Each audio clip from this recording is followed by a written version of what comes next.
ফুলটার নাম গাঁদা। বাচ্চা বয়সে পাশের বাড়ি পরেশ কাকুর থেকে চুরি করতাম। আজকে অবশ্য চুরি করিনি, তোমাদের বাগানে পড়েছিল তাই তুলে এনেছি। কিছু মনে করনি তো প্রি? যত বড় মুখ নয় তত বড় কথা। হ্যাঁ, সেই বাচ্চা বয়সের রোগ আজকে আমার বাড়িতে না, না, এসে। তুমি ভুল বালক, ফুল যখন গাছ থেকে তুলেছো টাকা দাও। গাছ লাগাবো টাকা দাও, 500 টাকা দাও। বড় গাঁদা ফুল 10 পয়সাও দাম নয়। 10 পয়সা কিছু হয় আজকালকার দিনে বালক? তুই 500 টাকা কেন চাইছো তুমি? গাছ বসাবো তাই টাকা দাও, টাকা দাও, টাকা দাও বলছি। তুমি মারছো কেন?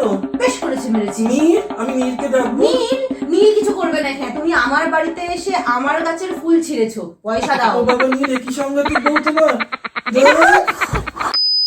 জানো তো প্রি, ছোটবেলায় আমার একটি ভালোবাসার মানুষ ছিল, সীমান্দা।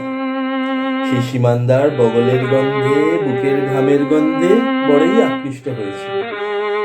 আর সেই সীমান্দাই একদিন আমার মেরে চলে যায়। আর তারপর থেকে হয়ে উঠি আমি এই সমাজের অ্যাটম বম। আহা বালা, তোমার মনে এত কষ্ট?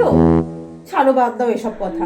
তুমি বরং আমার হাতের বানানো নিমকি খাও। করো দেখি। এরম ভাবে খেতে ইচ্ছে করছে না শ্রী, তুমি কিছু অন্যরকম ভাবে খাই দিলে খুব খুশি হতো। ন্যাকা, হাত দিয়ে নয়, ব্যাস দিয়ে খাবো।